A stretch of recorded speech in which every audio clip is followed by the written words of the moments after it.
se planteó al principio como una manera de gravitar hacia las democracias de los países que están situados a la periferia del poder central de Estados Unidos, en los cuales Estados Unidos tiene intereses y por los cuales se postula el uso de la agencia penal, de la agencia judicial penal, para dirimir ciertas diferencias que pudiese tener. Agencia penal judicial, ¿qué significaría? Hablando en coloquial, sí. Ustedes saben que la policía y los jueces penales, perfecto, configuran el poder punitivo de un Estado.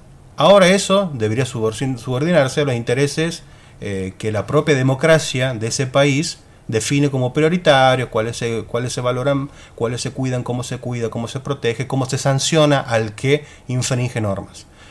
Perfecto. Entonces, dicho de otra manera, antes llevaban militares, los capacitaban, ahora llevan jueces o periodistas, los capacitan en armar esto. En el perfeccionamiento del lawfare, obviamente hace a la agenda más que secreta, pero sí, a mí sí me consta que hay programas de intercambio, se llaman, de formación, de capacitación, ofrecidos por países centrales, en los cuales, no diría que se adoctrine, porque muchas personas que postulan a esas candidaturas, a esos procesos de formación, ya van con su... ya tienen su ideología. Ya tienen formada, pero sí se trabaja, sí se perfeccionan estrategias de persecución o investigación o de persuasión de esto, que en el fondo todos hablamos y creo que entendemos, que es todos los delitos que se cometen llegan a la justicia por la mediación de alguien, o de algunos, o de alguna institución. ¿Todos los delitos que se cometen llegan a la justicia, son juzgados y son sancionados? No. ¿Qué es lo que existe? Tradicionalmente existe en las agencias del Estado una selectividad. ¿La selectividad de quién depende? Del órgano que selecciona. Yo tengo una pregunta, Enrique. ¿Vos has visto fiscales y jueces patrullando la ciudad? No, la policía. La policía es la primera red en la cual el ilícito, los conflictos penales se develan. Él es el encargado, el órgano policial es el encargado de llevar el conflicto a la justicia. Ahora, ¿qué lleva? ¿Lleva todo? No. ¿Cuáles son los principios por los cuales selecciona? Tirarnos algunas ideas cómo seleccionan. Generalmente se selecciona en función de mandatos políticos. Vos sabes que... ¿Mandatos implícitos o explícitos? Hay veces que son explícitos, que hacen a la gobernabilidad, y hay veces que son implícitos, que hacen a este sentido común, ¿no? La propiedad es un bien importante que hay que tutelar. Quien agrede a la propiedad merece ser seleccionado por el órgano sancionador y merece condena. Ahora, no es el mismo rigor que se aplica a cuando lo que se sustrae son bienes públicos. Cuando alguien estafa al Estado, cuando alguien pecula, cuando alguien se enriquece mediante una licitación, no anda la policía buscándolo. Y ahí hay que hacer una segunda diferencia. Me voy a hacer como el Fantino. Yo. Para. Tremendo lo que estás diciendo. A ver, estás diciendo que para defender la propiedad privada o la riqueza concentrada está en la primera línea la policía. De alguna manera tiene un sesgo ideológico esto. La propiedad privada, pero la riqueza concentrada se defiende desde otro lugar. ¿Por qué? Son dos cosas porque la distintas. riqueza concentrada, que responde a otros mecanismos de acumulación, ya entra en juego la sanción de normas, la sanción de códigos comerciales internacionales. Yo te voy a poner un ejemplo, a ver si vos recuerdas. ¿Te acuerdas que en un momento, para trabajar la flexibilidad laboral, sí, se dijo que se pagaba a senadores para que voten? Sí. ¿Te acuerdas del Sí. La Banel con la renuncia del Chacho Álvarez. Bueno, ¿saben qué pasó con eso? ¿Cómo metabolizó la Argentina? ¿Cómo los resolvieron los órganos que nos representan a nosotros? Digo, el legislativo, el judicial. ¿Saben cómo resolvió ese conflicto? No. Porque era un conflicto, un caso. No pasó nada, me parece. La ley se anuló. La Corte dijo que esa ley, que se había demostrado que respondía al pago de sobornos, y que esos sobornos habían sido pagados por los intereses económicos, que eran los que querían que se flexibilice, se anuló, la ley se anuló. Pero los que participaron en ese hecho de corrupción, ninguno resultó sancionado. Sí, me acuerdo que había había un secretario del Senado, no me acuerdo el nombre, que era... Cuando uno mira el caso en perspectiva, ve que pasaron muchos años y no se hizo nada. Ahora, ¿cómo es posible que el órgano legislativo, el propio Congreso dijo, esto es una barbaridad lo que ha pasado aquí, yo declaro la nulidad de la ley? Fue la Corte y dijo, tampoco, esta ley no puede ser válida porque es nacida bajo un hecho de corrupción. Ahora, ¿cómo puede ser que los hechores de ese delito no resultaran sancionados? Ni investigados sí, pero no condenados ni nada por el No estilo. resultaron condenados. Y en la época de la Rúa. Ahí se gestó el Claro. ilícito. Lo que Sí, pasa sí. es que después pasaron se sucedieron jueces y periodos y tiempos y nunca se arribó a una condena ni a un enjuiciamiento. Una pregunta, nosotros nos catalogamos, nos autopercibimos ideológicamente de un lado y no lo desmentimos, sino que advertimos que pretendemos objetividad más no neutralidad. Cuando vos me dices que hay un sesgo de selectividad, eso está imbuido ideológicamente de ese tipo de selectividad que hacen para defender la propiedad privada, en un caso con un mecanismo, o la riqueza concentrada con otro mecanismo. ¿Es así? Y bueno, los mismos jueces que se demoran y los mismos fiscales que se demoraron en profundizar la investigación de las leyes nacidas bajo hechos de corrupción son los más veloces en aplicar justicia cuando se encuentra personas con droga, cuando se encuentra una agresión a la propiedad privada. Entonces, ¿por qué un mismo operador tiene una predisposición, una agilidad para tratar casos que van contra la propiedad privada y tiene una pesadez para pronunciarse contra actos que en el fondo ponen en crisis el sistema? Vos me hablas de concentración de propiedad privada, es muy difícil que llegue a la justicia penal un caso de concentración. Tendría que haber una confabulación para falsificar documentos y quedarme con una empresa, con otra empresa. Bueno, también hay ejemplos de eso, pero en el fondo lo que está en crisis es el sistema. Un sistema que pagaba soborno a representantes del pueblo para que saquen leyes que lo único que provocaban eran mayores ganancias. ¿Por qué? Porque si yo saco una ley de flexibilización laboral, lo que estoy haciendo es bajando el costo del empleado y ganando. Claro. O sea, pago lo que quiero y lo corro cuando quiero. Y gano más. Y me sale más barato el empleado. Me sale más barato. Y disciplino a todos los trabajadores que se avengan a mis condiciones, porque si no van a quedar sin trabajo. El capitalismo explícitamente se define como la maximización de la ganancia y la disminución de los costos. Y aparte, en el mismo núcleo que hace girar esto, no es que, ya vamos a ver si nos volvemos humanos, no. Para mí el capitalismo financiero, no hace falta que lo diga yo, lo dice todo el mundo, no tiene ni costado humano, ni tiene punto de retorno, no se disciplina, no se deja disciplinar y tiene un poder de hecho muy fuerte sobre las democracias. En el caso de Lula, el Moro le adjudicó por íntima convicción que la propiedad que era de él, mejor dicho, que él había ocultado, que era de él porque lo había ocultado, por eso no aparecía como que él era propietario, y entonces él tenía la íntima convicción que la había recibido como pago y entonces lo condena. Después la Suprema Corte lo libera y por eso ahora puede ser candidato de vuelta. Son dos gobernantes que han buscado inclusión social, que han buscado derechos para mayorías vulnerables, han buscado la mayor distribución de la riqueza, mal, bien, pero populares, populistas. Son los que están en la picota. Cuando vos te das cuenta que los corruptos están solamente de un solo lado, es porque hay una persecución política y hay una persecución ideológica. No sé si estás de acuerdo. Yo lo que pienso, y capaz que puede que no guste mi opinión, pero yo pienso que lo político en su existencia histórica no se sustrae de la corrupción. No conozco ningún gobierno que no haya tenido algún tipo de mácula, sospecha o que se haya visto afectado por episodios de corrupción, que no habilita a decir todo el gobierno es corrupto, ¿no? Funcionarios corruptos dentro de todos los gobiernos, de todos los colores, de todos los países. No hay pureza en la política, como no hay pureza en la sociedad tampoco. Y tampoco hay redención en la criminalización de la corrupción. O sea, pienso... A ver, ¿Y por qué digo eso? Porque muchas veces se le da un valor específico, especial y trascendente a la criminalización de la corrupción. Se cree que solucionando o encarcelando a un funcionario que pueda haber resultado responsable de la desviación de fondos, se solucionan los problemas. Los problemas no se solucionan con eso. Hay que hacerlo. Para eso están las normas y para eso están los deberes de probidad y de honestidad que tienen que tener los funcionarios en la administración de recursos. Pero también yo te preguntaría, ¿cuántos casos vos de enjuiciamiento de la corrupción conoces? Y bueno, tengo el de López, famoso de... No, te llevo más atrás, te llevo a la vuelta a la democracia. Bueno, a mí me quedan los bolsos de López, tengo en la cabeza nada más. Barata, el del tren, del accidente de Jaime, y bueno, no me acuerdo nada más. Y eso implica, según algún desprevenido, que no ha habido más casos de corrupción en la historia argentina. Entonces, ahora lo que yo invito a pensar es la selectividad de la criminalización de la corrupción. Bueno, los casos siempre han sido tildados de corrupto, Irigoyen, Perón y ahora Cristina, así como dirigentes políticos. Bueno, pero eso puede ser una bandera una bandera mediática apoyada con algún fuego de artificio de la justicia.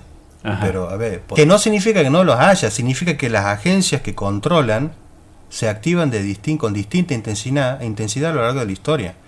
Vamos a volver al primer ejemplo. La policía es el cordón es la puerta de entrada de los delitos contra la propiedad. Porque ¿a dónde va el denunciante? Va a la policía, si me han robado la casa, me robó el auto, etcétera. Eso lleva a la justicia. ¿Qué pasa con los delitos contra el patrimonio público? ¿Qué pasa con los delitos de corrupción? ¿Quién los capta? Según la nata del periodismo, Majul, que le ha recibido una carta. No, esas son operaciones. Esas son operaciones. Esas son operaciones, porque el servicio secreto. Bueno, ese es un mal endémico que tenemos. La degradación de los sistemas de inteligencia, que no tienen que prestarse a eso, no deberían existir para eso. Existen para eso, existen para mediar, para desbalancear lo que está balanceado en el juego político. Eso no está bien. Y está muy mal que la justicia se preste a eso. O sea, vos dices, la justicia se presta para la persecución política. En algún punto hay una hermandad. En algún punto hay una pertenencia, una membresía.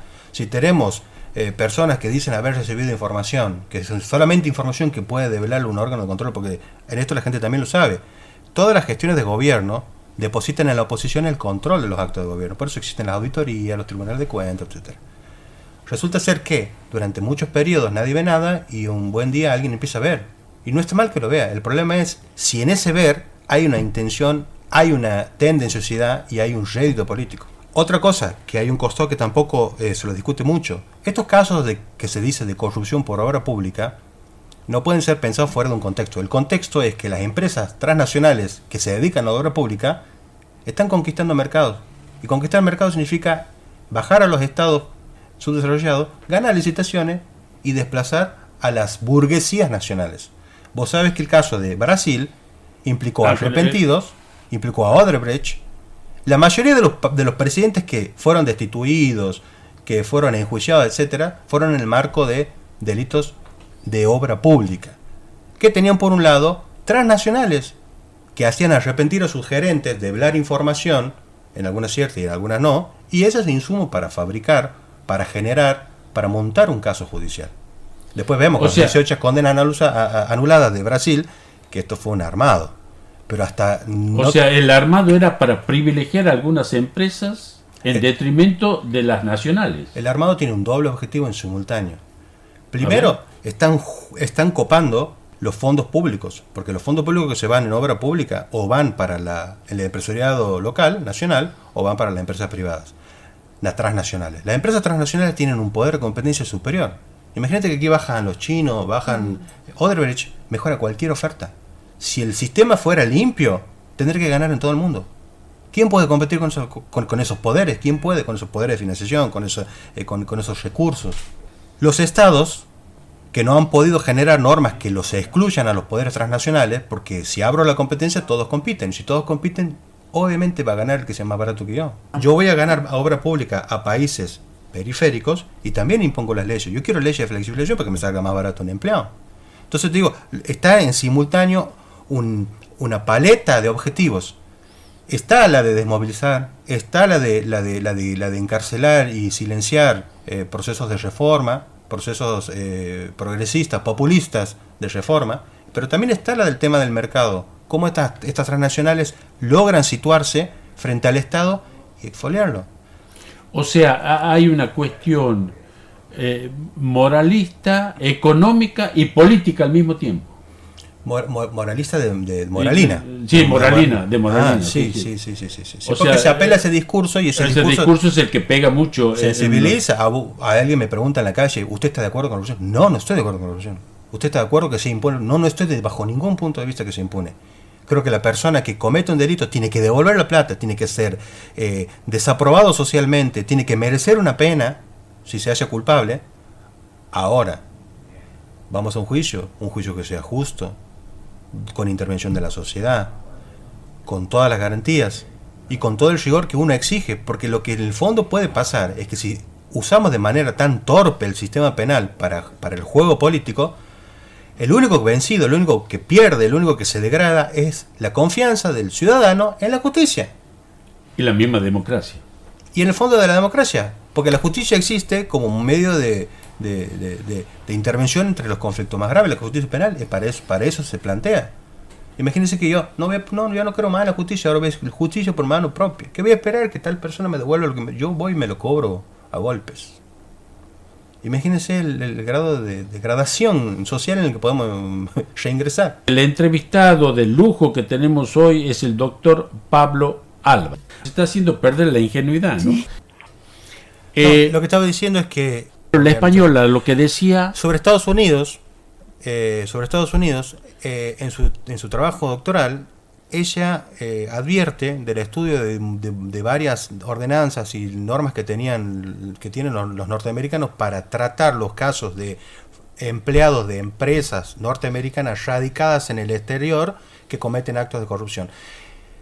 Ellos empiezan a advertir que muchas de las licitaciones que ganaban las empresas norteamericanas eran porque coimeaban a los estados de la periferia.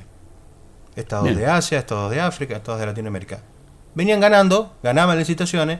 Aquí no sé si ustedes se acuerdan, pero IBM y Banco Nación fue un caso escandaloso de corrupción que todavía no tiene responsable, pero que nació de la coima que se pagó al gobierno nacional argentino durante la década del 90.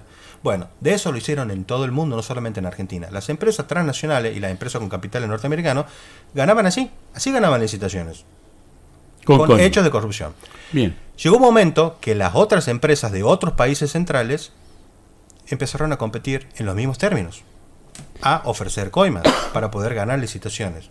Y muchos de los estados que pagaban coimas empezaron a privilegiar relaciones de familiaridad, relaciones de simpatía, y entró a juego la animadversión que tenían con el gobierno norteamericano y empezaron a desplazarlos, a los norteamericanos que pagaban coima para poder ganar licitaciones, a preferir a los italianos, porque los norteamericanos comenzaron a perder mercado.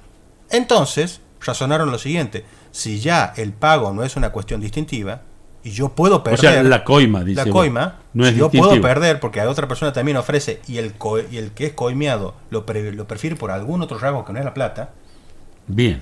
Tengo que generar un recurso, un sistema que me devuelva a mí la posibilidad de tener prioridad sobre otro competidor. ¿Y cuál es ese generaron la responsabilidad penal de las personas jurídicas.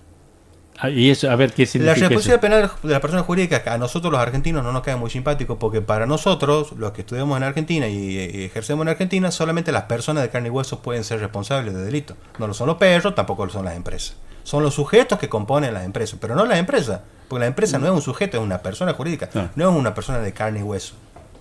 Bien. Ahora entonces, bien, se generan estas estructuras de criminalización de empresa, que son las famosas leyes de responsabilidad penal de las personas jurídicas, que tiene al menos dos aspectos que son interesantes. Primero, prevé para la empresa que delinque, o sea que coimea, una sanción económica, pero también estipula una disminución de la sanción cuando el corrompido me da información de quién es el que corrompe. Ahora entiendo. Entonces, a ver, eso es una ley que establece que yo puedo multar la empresa, pero si el funcionario de esa empresa, el gerente de esa empresa me da información de cuál es el político corrompido, el funcionario corrompido, él va a tener un beneficio. Se le disminuye la pena. Ustedes me dicen, el sistema genera estas leyes, que estas leyes lo que hacen es generar la protección del sistema, porque ¿qué pasa? Si yo logro que los empleados de una empresa me digan cuál es el funcionario que lo corrompe, al funcionario le cabe otra pena que no tiene ningún tipo de disminución, porque hay delitos de funcionarios públicos que van a la cárcel severas, claro. Entonces, si uno se pone a estudiar de a poco cada una de las instituciones de presidentes de Latinoamérica, yo digo Latinoamérica para no irnos tan lejos, va a ver que muchos tienen un nivel de detalle del acto de corrupción que uno se pregunta, ¿de dónde sale esta información? ¿Cómo saben que tenía un testaferro en otro país, que había comprado un departamento? Lo saben porque es información que dio el corruptor. Si hay alguien que sabe, es el que paga. Claro. Sabe muy bien el que paga, porque el que paga muchas veces llega con el dinero y llega con la estrategia que yo lo voy a pagar a usted, pero yo le voy a pagar de un modo que nadie sospeche que estoy pagando, ni para usted ni para mí. Obviamente, si yo me quiebro, yo voy a decir, le he pagado a él, no, le he pagado a una persona que le ha pagado a otra persona, que esa persona ha comprado algo y le ha puesto nombre de una persona que usted nunca lo va a vincular con Enrique, que es mi prima hermana, pero que él va a tener un derecho de uso sobre ese bien. Por eso digo que las cosas son un poco más complejas de lo que uno las logra ojear por los medios de comunicación masiva, generalmente los que marcan tendencia. Ah, ¿así tan fácil es? No, no es tan fácil. Hay cosas que son un poquito más complejas. Que el imputado principal, una figura política, diga, ustedes saben que el que me está por juzgar juega al fútbol con el presidente que está disputando conmigo políticamente, es una cosa muy grave. ¿Es grave eso, realmente? Para mi juicio, desde el punto de vista de las instituciones, es grave. Yo trabajo en la justicia. Yo no quiero salir a jugar al fútbol con una persona que sea enemiga política de otra y después yo termine criminalizándolo, actuando, acusándolo y que él diga públicamente, che, usted jugaba al fútbol con mi enemigo. Por lo menos tendrías que excusarte. O sea, tendrías que decir no. Nunca debería haber pasado eso. Nunca debería. No debió haber pasado eso, no está mal naturalizarlo. No puede ser que los jueces... Por más que haya sido mentira y haya sido una visita fantasma o de fantasía, vamos a decir, la de Casanello a la... Eso fue fantasma, pero después hay 14 partidos de pádel entre dos magistrados de la Cámara Federal. Con Macri. Claro, y no tiene ninguna razón. Eso no tiene ningún reproche, lo otro implica una causa penal.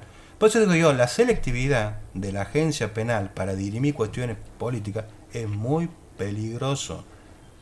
Porque nosotros somos ciudadanos de a pie y si las personas que tienen alguna suerte de poder para resistir estas agresiones la pasan mal, imagínate nosotros, que somos ciudadanos de a pie. Te hago una pregunta de clase. ¿Hay algún código en el mundo que no esté imbuida de este sistema capitalista, en donde privilegia la ganancia, donde defiende la propiedad, la riqueza, la propiedad privada, la concentración, y que selecciona desde los más vulnerables hasta que perseguir políticamente en función de eso? Mira, Enrique, hay una discusión que es frecuente entre el Estado social de derecho y el Estado de derecho, y se hace hincapié en que se protegen los derechos liberales de la persona, su propiedad y su libertad, o se protege el bienestar de la gente y la posibilidad de vivir con las necesidades básicas satisfechas, etcétera. Los libertarios te dicen, no, porque el Estado no gasta nada. No, el Estado gasta muchísimo dinero en que se pueda proteger la propiedad privada. Así, sí, porque para eso tiene registros de la propiedad privada, para eso tiene todo un sistema de información, tiene la justicia y la policía que defienden eso. Ahora, ¿qué tiene para garantizar derechos sociales y económicos? Tiene igual la misma cantidad de plata que se gasta en eso. Se gasta en merenderos, en planes de asignación universal, eso. No. Entonces hay una discusión tramposa. Ahora, la justicia penal, vamos de vuelta. Espera. Para. ¿Dónde está lo tramposo? Lo tramposo es cómo lleva los recursos a defender la propiedad privada. No, lo tramposo es que la gente nunca lo considera eso. La gente dice, no se puede gastar plata en existencialismo. Perfecto. Los derechos económicos, sociales y culturales tienen un costo. No, tienen un costo lo civil y político. Y un costo alto también. Lo que pasa es que esto forma parte del sentido común. Está incorporado. A nadie se le ocurre preguntar cuánto se gastan en las agencias del Estado montadas, escriban, para proteger la propiedad privada. Perfecto. A nadie se le ocurre. Ahora sí se preguntan cuando dice, che, ¿por qué gastan esto en el IFE? ¿Por qué se gasta esto en el...? O sea, los vagos, el tema de los vagos. Por eso digo que es tramposa, la discusión es tramposa. Porque perfecto. Si fuera abierta en estos términos, no habría tampoco la iracundia en plantear esto de desmantelemos el estado de bienestar, no paguemos nunca más una asistencia social. Mantener vago con mis impuestos. Eso era lo primero que ibas a decir, yo te he interrumpido y había una segunda cosa. No, tenía que ver con la selectividad. Vos me estás preguntando, sí, veníamos de esto. La selectividad del poder penal en la disputa política es ostentosa, es ostensible, O sea, indisimulable. la cárcel es para los más vulnerables, la mayoría, porque la cárcel está llena de gente más pobre, vamos a decir. La pregunta es, ¿quién es vulnerable hoy ante el sistema penal? Durante mucho tiempo fue las personas sin recursos, aquellos hacedores de ópera tosca, de ópera bruta, el ladrón el que te rompe una puerta para sacarte una cartera, el descubrible, Claro. No. El visible, sí. Porque para la justicia nunca llega sobre el estafador sofisticado, sobre el empresario, el macroempresario. Claro. Eso, no, él no llega, no le da para ver, la justicia tampoco le da para ver eso. Hay una selectividad. Eso es político y es ideológico.